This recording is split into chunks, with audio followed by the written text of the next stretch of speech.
Imagine spending every dollar you have on your dream project, pouring your heart and soul into it for months, only to have someone try to steal it from you. That's exactly what happened when I bought a 1962 Rolls-Royce Silver Cloud to restore in my own driveway. My HOA president didn't just want me to get rid of it. She wanted to claim it for herself. What started as a simple car restoration project turned into an all-out war, with the most ruthless Karen you've ever seen. Fraudulent towing orders, fake foreclosure notices, anonymous collectors offering to buy my car. And when none of that worked, she took things to a level I never saw coming. By the time 3 masked vandals destroyed months of my work in a single night, I realized this wasn't just about a car anymore. This was about standing up to a tyrant who thought she owned the entire neighborhood. But here's the thing about trying to destroy someone's dream. Sometimes it just makes them fight harder. This is the story of how I took down an HOA dictator, rebuilt a classic automotive masterpiece, and gave my entire community the courage to stand up to a bully. And trust me, the way this unfolds is absolutely insane. If you've ever dealt with a power-hungry HOA, an entitled neighbor, or anyone who thought they could push you around, this story is going to resonate with you. Make sure you stick around until the end, because the justice that gets served is incredibly satisfying. Let's get into it. Have you ever poured your heart and soul into something, only to have someone try to steal it right from under you? That's exactly what happened to me. And the person who tried to take it was the last person I ever expected. My name is Daniel, and I'm a classic car enthusiast. I've been restoring vintage vehicles since I was 16, learning from my grandfather, who owned an auto body shop. There's something magical about taking a piece of automotive history that's been forgotten, neglected, abandoned, and bringing it back to life. The smell of leather and oil, the sound of an engine purring after years of silence, the shine of chrome that hasn't gleamed in decades. That's my passion. 6 months ago, I bought my dream project. A 1962 Rolls-Royce Silver Cloud. If you know anything about classic cars, you know that's basically automotive royalty. This particular Silver Cloud had been sitting in a barn in upstate New York for almost 30 years. The owner had passed away, and his kids just wanted it gone. When I first saw it, my heart broke and soared at the same time. The paint was faded and peeling, the chrome was tarnished and pitted, the leather interior was cracked and torn. One of the windows was shattered, and there were birds' nests in the engine compartment. But underneath all the neglect, I could see the beauty. The elegant lines, the craftsmanship, the dignity that even decades of abandonment couldn't erase. I paid $8,000 for it, which was everything I had saved over 2 years. Then I paid another $2,000 to have it towed back to my house in Oakwood Estates, a suburban HOA community where I'd been living for about a year. The day it arrived on the flatbed truck was one of the happiest days of my life. My neighbor, an elderly gentleman named Mr. Peterson, came out to look at it. He was probably in his 70s, walked with a cane, and had been a mechanic in the Navy. "Now that's a beautiful machine," he said, running his weathered hand along the hood. "Even in this condition, you can see the class. I'm going to restore her," I told him, probably grinning like an idiot. "Back to factory condition. Every detail perfect." "How long do you think it'll take?" he asked. "At least a year," I said. "Maybe longer. I'm doing everything myself except the engine rebuild. That I'll need help with." Mr. Peterson smiled. "I'd be happy to help when you get to that point," he said. "Been a while since I worked on something this special." That was the beginning of an unexpected friendship. But it was also the beginning of a nightmare. Because the next day, I got my first visit from Linda. Linda was the HOA president, and she embodied every negative stereotype you can imagine. Early 50s, perfectly coiffed blonde hair, designer athleisure, where that probably cost more than my monthly mortgage, and an expression of perpetual disapproval. She pulled up in her white Mercedes SUV and stepped out holding her ever-present iPad. "Daniel," she said, not bothering with pleasantries. "We need to talk about that vehicle." "The Rolls-Royce?" I said. "What about it?" "It's an eyesore," she said flatly. "And it's in violation of HOA regulations regarding inoperable vehicles on the property." I'd actually read the HOA rules carefully before I bought the car. "The regulations say inoperable vehicles can't be stored in driveways for more than 30 days, I said. "I'm restoring it. It'll be operational within the year." "A year?" Linda's voice went up an octave. "Absolutely not. You have 30 days to either make it operational or remove it from the property." "That's not physically possible," I said, trying to stay calm. "Restoration takes time.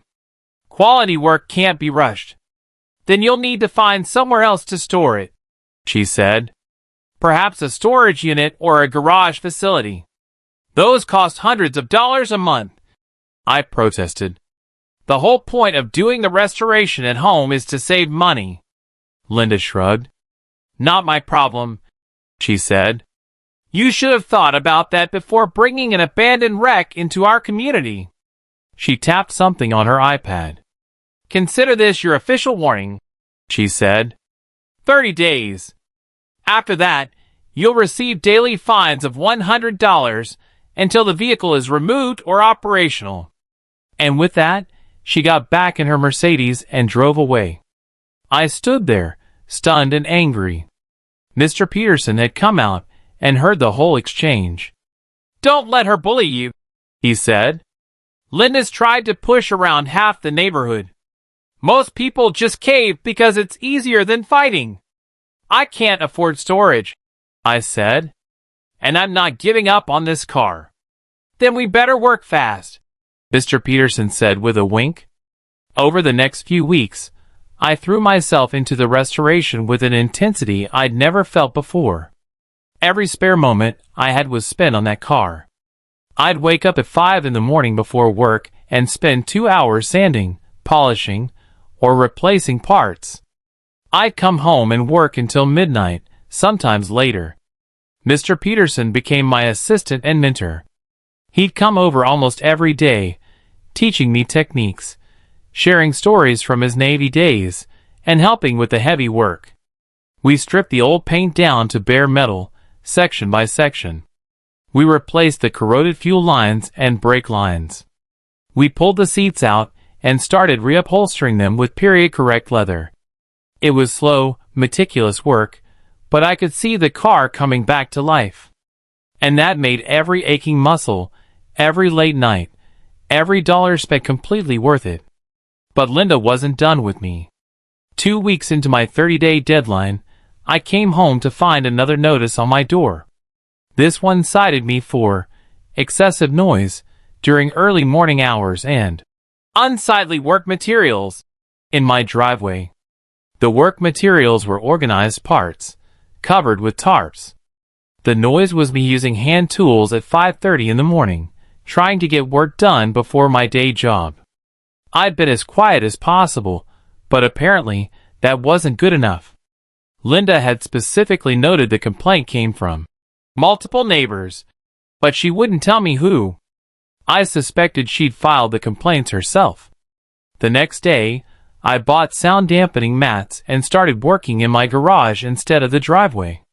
It was cramped and uncomfortable, but it was quieter. I also built a wooden frame with canvas walls around my work area to hide the unsightly materials. If Linda wanted to play games, I could adapt. But then something strange started happening. I began noticing Linda driving by my house multiple times a day. Not just passing by, but slowing down, staring at the car, sometimes taking photos. Mr. Peterson noticed it too. "She's been circling like a vulture," he said one afternoon while we were working on the brake system. "I don't trust it." "What can she do?" I asked. "I'm following all the rules now. I'm being quiet. I'm keeping everything organized and hidden. People like Linda always find something." he said darkly. He was right. 3 weeks into my deadline, Linda showed up with someone I'd never seen before. A short, balding man in an expensive suit, carrying a briefcase. "Daniel," Linda said, smiling in a way that made my skin crawl. "This is Richard Thornton. He's a classic car appraiser and collector." Richard walked over to the Rolls-Royce and started examining it with intense interest. 1962 Silver Cloud, he murmured. "Long wheelbase. Original engine. This is quite rare." "It's mine," I said firmly. "I'm restoring it." "Yes, Linda told me about your little project," Richard said, not looking at me. "She also told me you might be interested in selling." "I'm not," I said immediately. "You haven't heard my offer," Richard said, finally looking up. $15,000. Cash. Right now. For the car in its current condition. I'd paid $10,000 total to acquire and transport it. But I'd already invested at least another $5,000 in parts and materials, not to mention hundreds of hours of labor. And more importantly, this wasn't about money. "It's not for sale," I said. Richard exchanged a look with Linda. "Think about it," he said, pulling out a business card. "That's a very generous offer for a vehicle in this condition. And it would solve your HOA problems." "My HOA problems are manufactured," I said, looking directly at Linda. She smiled sweetly. "I don't know what you mean," she said. "Richard simply heard about your car through mutual connections and expressed interest. I thought I'd do you a favor by introducing you." After they left, Mr. Peterson came over looking concerned. "That wasn't a coincidence," he said. "Linda's planning something." "But what?" I asked. "I'm not selling. She can't force me to sell." "Maybe not directly," Mr. Peterson said. "But she's got connections and influence. Watch your back." I tried to dismiss his concerns, but I couldn't shake the feeling that something was wrong. The next week, I found out what Linda had been planning. I came home from work to find a tow truck in front of my house. Again.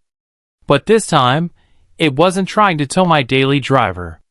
It was hooking up the Rolls-Royce. "What are you doing?" I shouted, running over. "That's my car." The tow truck driver held up a work order. "Says here the vehicle's been abandoned," he said. "Owner of record is listed as Linda Carmichael. She's authorized the removal." "What?" I couldn't believe what I was hearing. "That's insane. I'm the owner. I have the title right inside my house." "Look, buddy, I just go by the work order," the driver said. "You need to sort this out with whoever called us." I pulled out my phone and called the police. Then I called the towing company's main office. Then I ran inside and grabbed every document I had, the bill of sale, the title, the registration, everything. By the time Officer Mitchell arrived, the tow truck driver had unhooked the car and was waiting. "What's the situation?" Officer Mitchell asked. I explained everything, showing him my documentation. The tow truck driver showed him the work order. Officer Mitchell examined both, then made a phone call. After several minutes of conversation, he hung up and turned to the driver. "The work order is fraudulent," he said. "This vehicle belongs to Mr. Daniel here, not Linda Carmichael.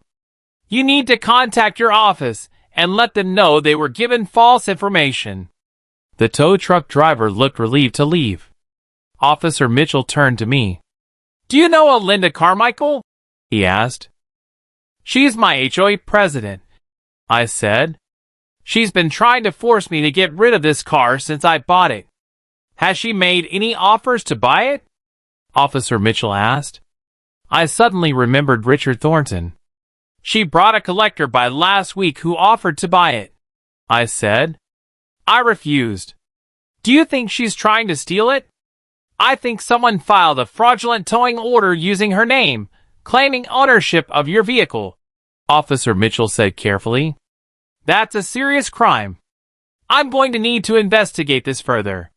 He took detailed notes, photographed everything, and gave me a case number. In the meantime, he said, I'd recommend installing security cameras around your property. And maybe consider getting the vehicle into a locked garage if possible.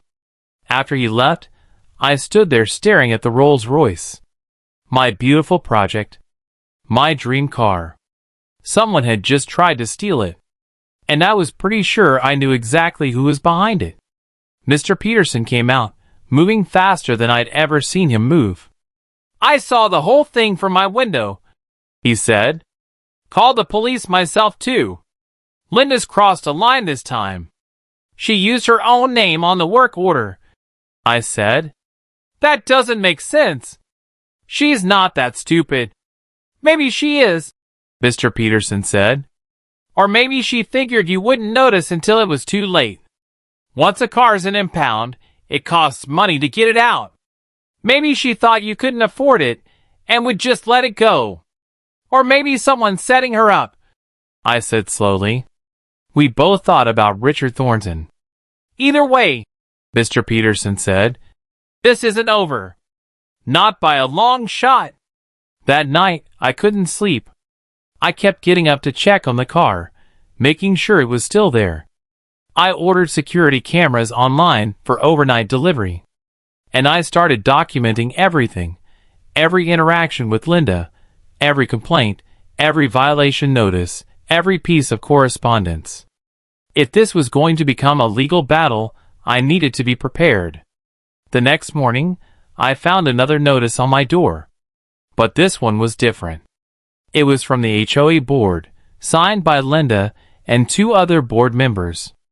Due to repeated violations of community standards and failure to maintain property in accordance with HOA regulations, the board has voted to initiate foreclosure proceedings on the property located at my address. They were trying to take my house. All because of a car. I read the notice 3 times, my hand shaking. This had escalated beyond anything I'd imagined. Linda wasn't just trying to take my car anymore. She was trying to take everything. I stood there on my front porch, holding that foreclosure notice, feeling like the ground had been ripped out from under me. Foreclosure. Over a car.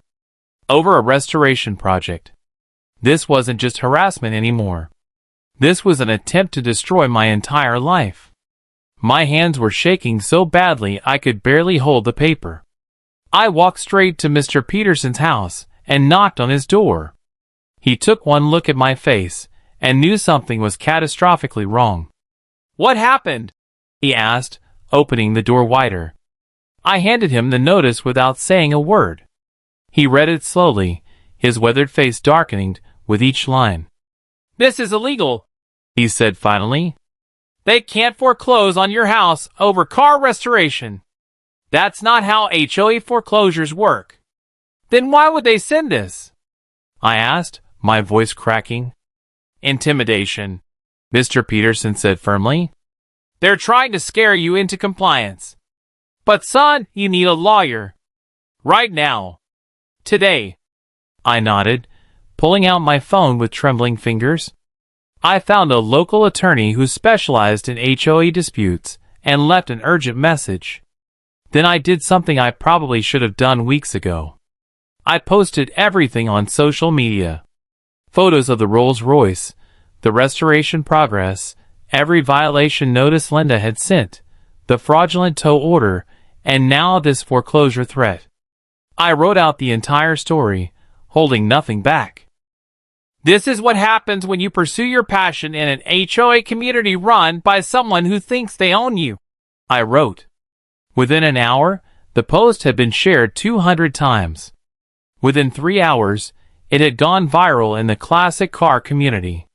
Restoration channels, vintage car forums, automotive YouTube channels, everyone was picking up the story. People were outraged. Comments flooded in from across the country, from fellow car enthusiasts who'd faced similar situations, from people who'd been bullied by their HOAs, from lawyers offering advice. Someone even started a GoFundMe to help with my legal costs. By the end of the day, it had raised $12,000. I was overwhelmed by the support, but I was also terrified, because I knew that once Linda saw what I'd done, she would retaliate even harder.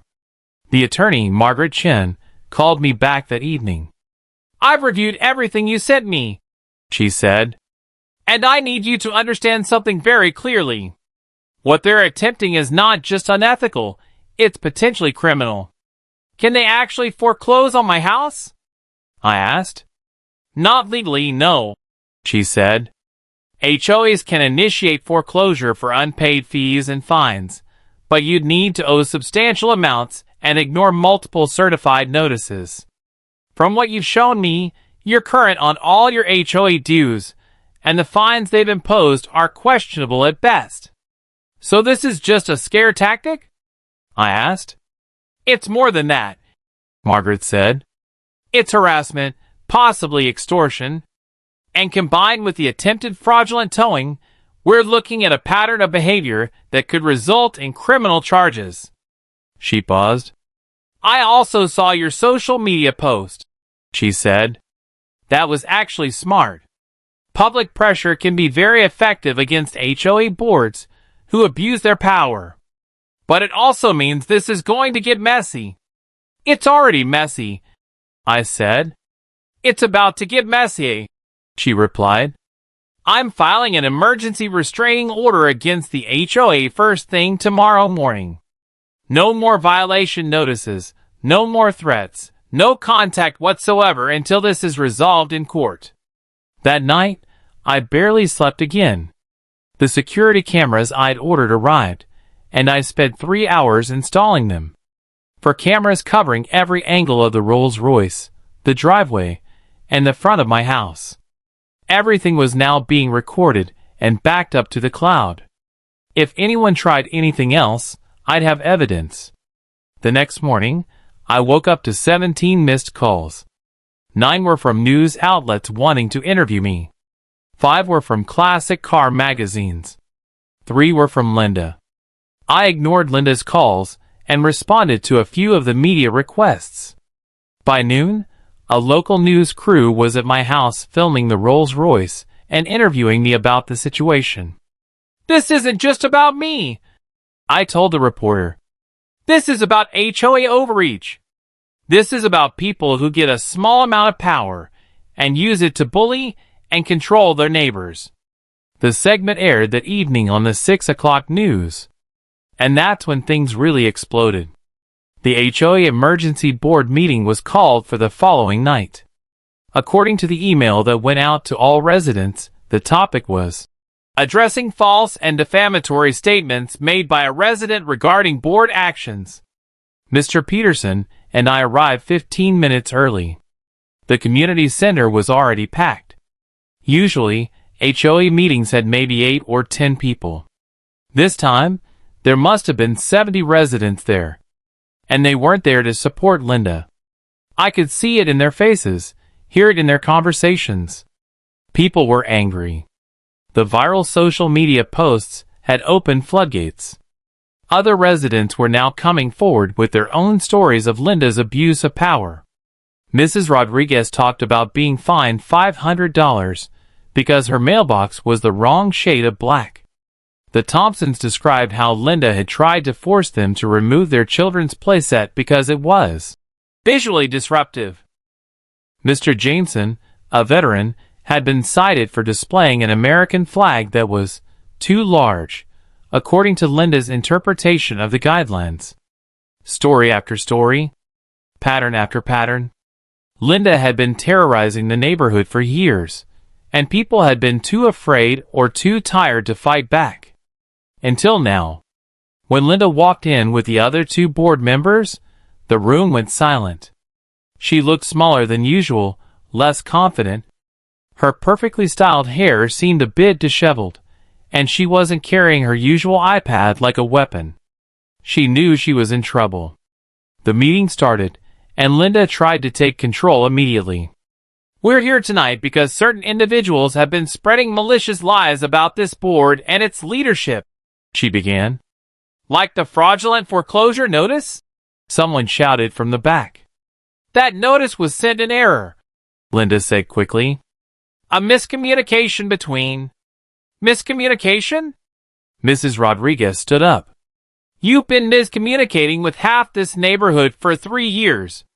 The room erupted in agreement. Linda banged her gavel, but no one was listening anymore. People were standing up, sharing their stories, demanding answers. One of the other board members, a quiet man named Robert, held up his hands. Please, everyone, let's maintain order, he said. Linda, I think we need to address these concerns directly. This is clearly bigger than one person or one car. Linda's face flushed red. This is a coordinated attack, she said. Orchestrated by someone who refuses to follow simple community guidelines. Simple guidelines? I stood up. You tried to have my car stolen. You sent a foreclosure notice that your own attorney says is illegal. You've been harassing me for months over a legitimate restoration project. That eyesore is bringing down property values, Linda shot back. Have you actually assessed property values? Margaret Chen's voice cut through the noise. She'd arrived without me noticing and was standing near the door. I'm Margaret Chen, attorney representing Daniel, she said. And I'd like to see any documentation showing that a vehicle undergoing restoration in a private driveway has negatively impacted property values in this community. Linda opened her mouth, then closed it. That's what I thought, Margaret said. You have no evidence because there is no evidence. This is personal vendetta disguised as HOA enforcement. She walked to the front and placed a stack of documents on the table. These are complaints filed against Mrs. Carmichael by 17 different residents over the past 2 years, Margaret said. Selective enforcement, harassment, abuse of authority, fraudulent fines. The pattern is clear and documented. Robert picked up the documents and started reading, his face growing more concerned with each page. Linda, he said slowly, did you know about these complaints? They're all baseless, Linda said, but her voice was shaking now. 17 residents can't all be wrong. The third board member, a woman named Susan, said quietly. Linda, I think we need to seriously discuss your position as president. I've served this community faithfully, Linda said, her voice rising. I've maintained standards. I've kept property values high. You've bullied people, Mr. Peterson said, standing up. I've lived here for 15 years. I've watched you drive out good neighbors because they didn't meet your arbitrary standards.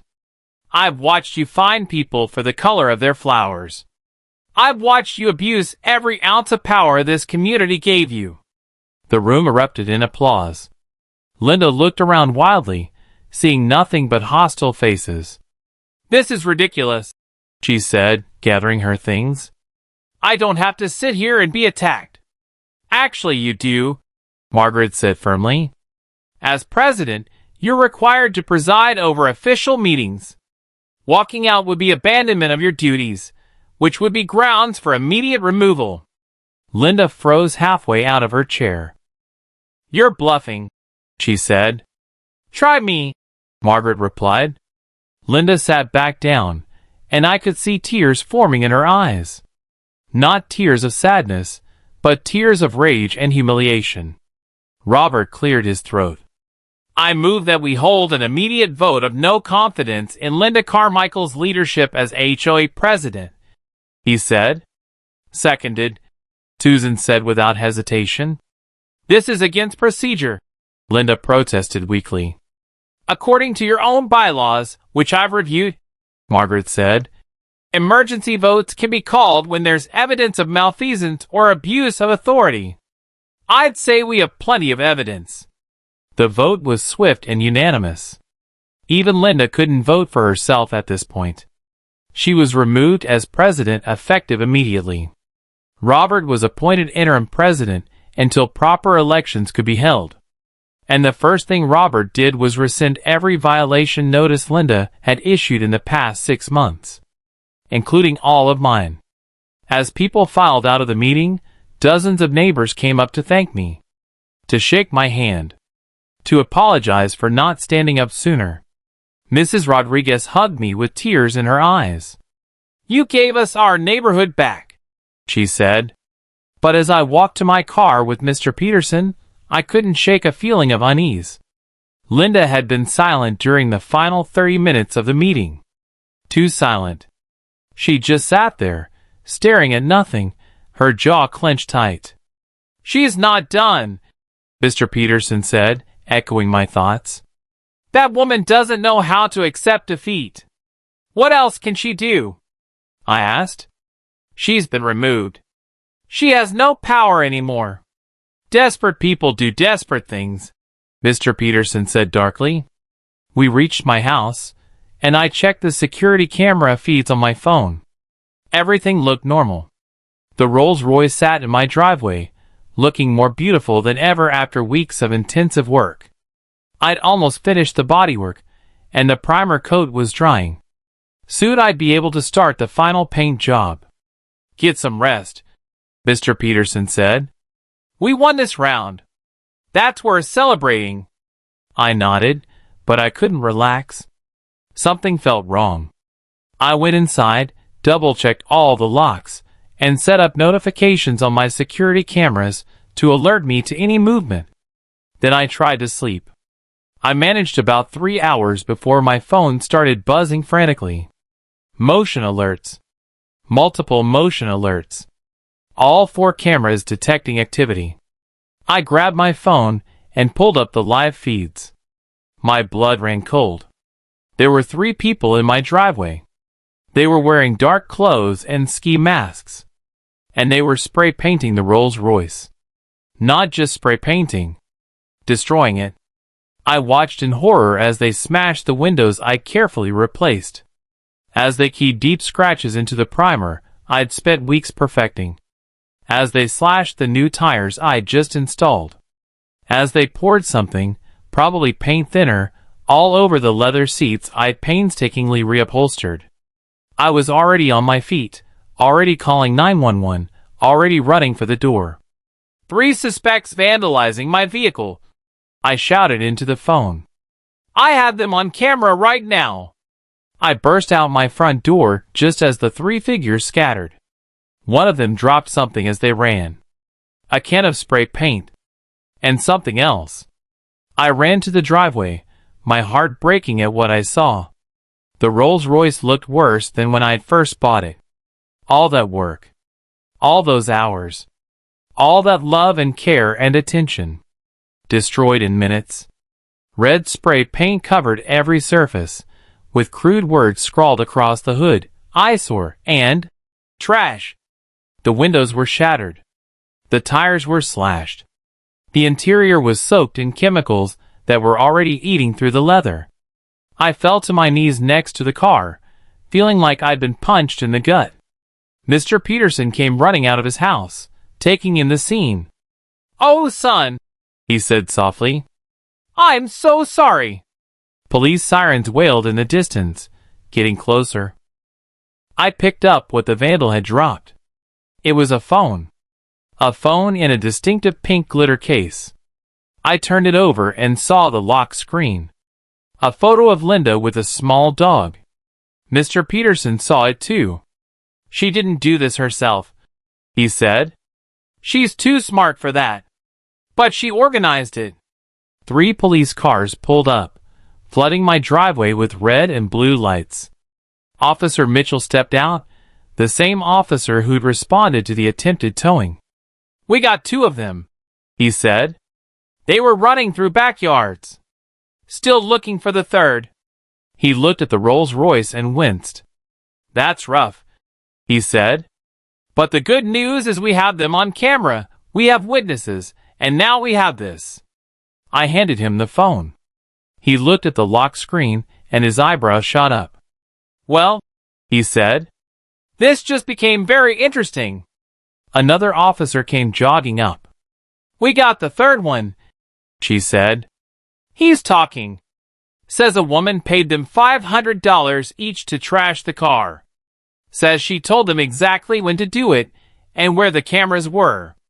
Officer Mitchell nodded slowly.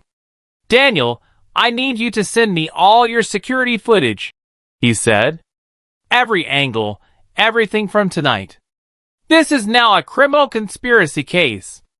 As the officers processed the scene and took statements, I just sat on my porch steps, staring at the destroyed car. All that work.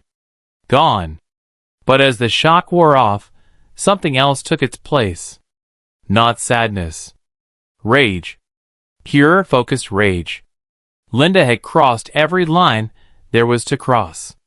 She'd lost her position, lost her power, lost her reputation. And instead of accepting defeat, she decided to destroy the one thing I cared about most. But she'd made a critical mistake. She'd left evidence. She'd hired people who got caught. And she'd underestimated just how far I was willing to go to see justice done. Mr. Peterson sat down next to me. "The car can be fixed," he said quietly. "It'll take more time, more money, but it can be fixed." "It's not about the car anymore," I said, my voice cold and steady. "It's about making sure she can never do this to anyone else ever again." Officer Mitchell came over with his notepad. "One of the kids is 17, he said. "He's scared and he's talking. Says Linda approached him at the grocery store where he works. Offered him cash to teach someone a lesson. The other two are 19 and 20. They're all facing serious charges." He paused. "And based on the phone and the witness statements, we have enough to bring charges against Linda Carmichael for conspiracy, solicitation to commit vandalism, and potentially more." "When?" I asked. "We're getting a warrant now," Officer Mitchell said. "Should have her in custody within the hour." I nodded. As the sun started to rise, painting the sky in shades of orange and pink, I looked at the destroyed Rolls-Royce one more time. Linda thought she won. She thought she'd broken me. But all she'd done was make me more determined than ever. This car was going to be restored. And Linda was going to face every consequence of her actions. No matter how long it took. No matter what it cost. Because some battles aren't about winning. They're about making sure the other side loses. The sun was fully up by the time Officer Mitchell returned to my house. I was still sitting on the porch steps, Mr. Peterson beside me, both of us staring at the destroyed Rolls-Royce. "We arrested Linda Carmichael about 20 minutes ago," Officer Mitchell said. "She's being charged with conspiracy to commit vandalism, solicitation of a crime, and criminal mischief. Her lawyer's already trying to arrange bail, but with the evidence we have, she's looking at serious consequences." "What kind of consequences?" I asked. "Criminal record, fines, possible jail time," he said. "And you'll have grounds for a substantial civil suit. Between the property damage and the emotional distress, you're looking at a solid case." Margaret Chen arrived shortly after, having heard about the vandalism through the police scanner. She took photos, reviewed the security footage, and made detailed notes. "This is the best worst thing that could have happened," she said, seeing my confused expression. "I know that sounds terrible, but legally speaking, Linda just handed us everything we need. The criminal charges, the evidence, the witnesses, it's all ironclad." Over the next few weeks, things moved faster than I'd expected.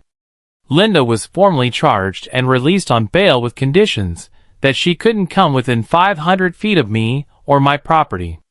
The 3 kids she'd hired all took plea deals, agreeing to testify against her in exchange for reduced sentences. Their testimony was damning. Linda had approached them separately, offered them cash, provided them with detailed information about my security cameras, and even given them the supplies they'd need. She'd planned every detail. One of the kids had recorded their conversation with Linda on his phone, just in case he needed proof she'd hired them. That recording became the prosecution's star evidence. Meanwhile, the classic car community rallied around me in ways I never could have imagined. The GoFundMe that had started for legal fees was now being used for restoration costs. It raised over $40,000. A specialty restoration shop in California offered to donate parts at cost. A master automotive painter volunteered to fly out and handle the paint job for free.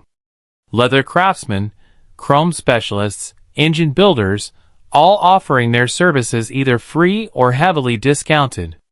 "This is what happens when you attack one of our own," a message from a famous automotive YouTuber said. "The car community takes care of its people."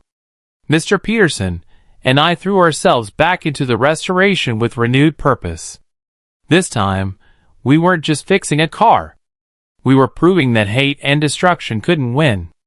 The bodywork took 2 months to repair properly.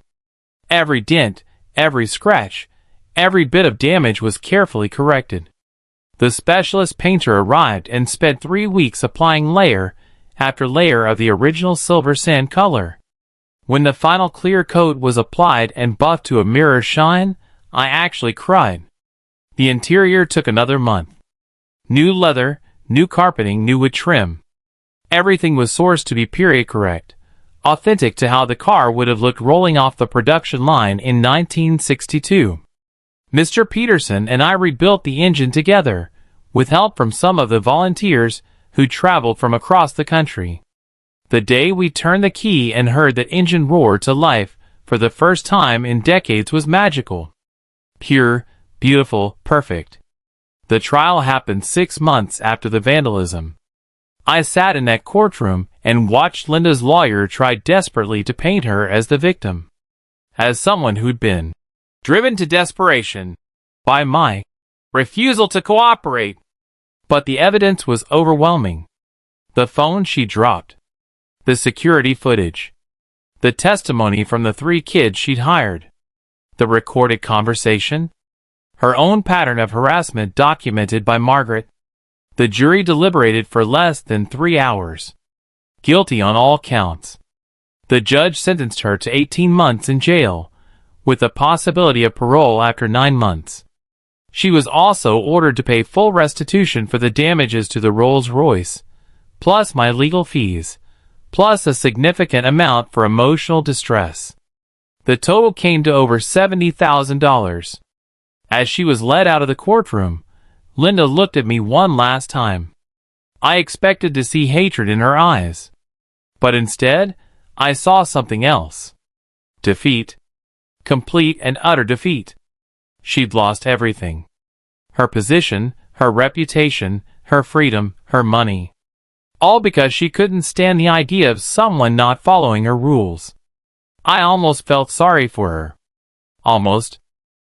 The day I drove the Rolls-Royce for the first time was exactly 1 year and 2 days after I'd first bought it.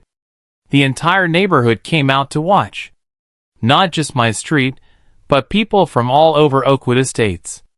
The HOA, now run by Robert and a completely reformed board, had organized a small celebration. Mr. Peterson sat in the passenger seat, grinning like a kid on Christmas morning. "Fire her up," he said. I turned the key. The engine started with a deep, throaty purr that sent chills down my spine.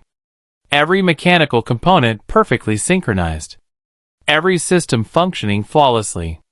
This car that had been abandoned in a barn, that had been vandalized and nearly destroyed, was now a masterpiece. Better than new. I pulled out of the driveway slowly, feeling the power under the hood, the smoothness of the ride. People cheered and applauded as I drove down the street. Mrs. Rodriguez was crying. The Thompsons' kids were jumping up and down with excitement. Even people who'd never spoken to me before were waving and smiling. I drove around the neighborhood, then out onto the main roads, testing everything. The steering, the brakes, the acceleration. Perfect. All of it perfect. When I returned an hour later, there was a surprise waiting for me. A car show had been organized in the community center parking lot. Dozens of classic cars had shown up, owners who'd heard my story and wanted to celebrate with me. Corvettes and Mustangs, Jaguars and Ferraris, even another Rolls-Royce Silver Cloud from 1959. It was like a dream. The local news crew was there, filming everything. "How does it feel?" the reporter asked me. "After everything you went through?" I looked at the Rolls-Royce, gleaming in the afternoon sun. I looked at Mr. Peterson, who'd become like a grandfather to me. I looked at all the neighbors who'd stood up with me against tyranny. "It feels like justice," I said. "Not just for me, but for everyone who's ever been bullied by someone who thought power meant they could do whatever they wanted." That evening, as the car show wound down and people started heading home, Mr. Peterson and I sat in his garage, drinking coffee and looking at old photos of classic cars he'd worked on in his Navy days.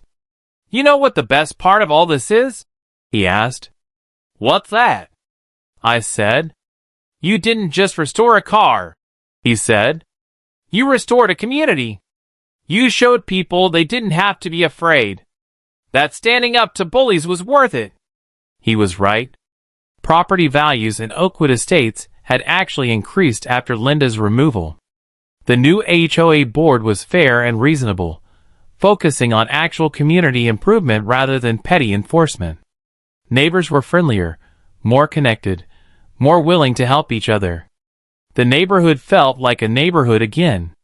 3 months later, I received a letter. It was from Linda, postmarked from the correctional facility where she was serving her sentence. I almost threw it away without reading it. But curiosity got the better of me. Inside was a single handwritten page. "Daniel, I don't expect you to forgive me. I don't expect you to even read this. But I needed to write it anyway. I spent my entire life trying to control everything around me because I was afraid of chaos.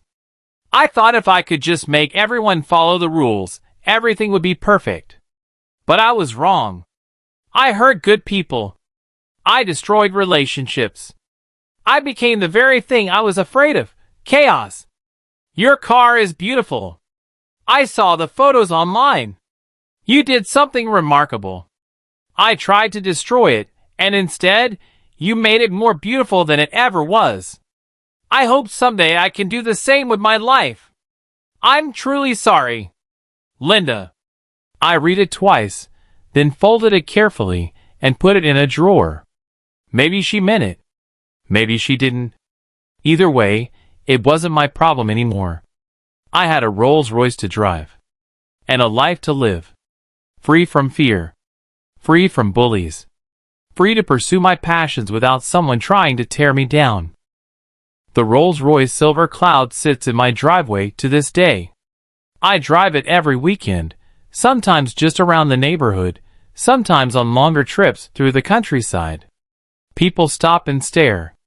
Kids point and ask their parents what kind of car it is.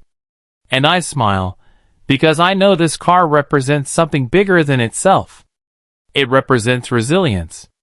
It represents community. It represents the simple truth that when you stand up for what's right, even when it's hard, even when it costs you something, you can win. Not just for yourself, but for everyone around you. Linda thought she could break me by destroying my dream. Instead, she just made that dream shine brighter. And that's a lesson worth more than any car, no matter how beautiful or rare. Some battles aren't about the thing you're fighting for. They're about proving that bullies don't get to win. That justice matters. That standing up for yourself matters.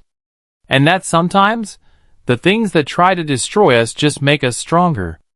The Rolls-Royce Silver Cloud is more than a car now. It's a symbol. A reminder that beauty can rise from destruction. That communities can heal from tyranny. And that one person, standing up for what's right, can change everything.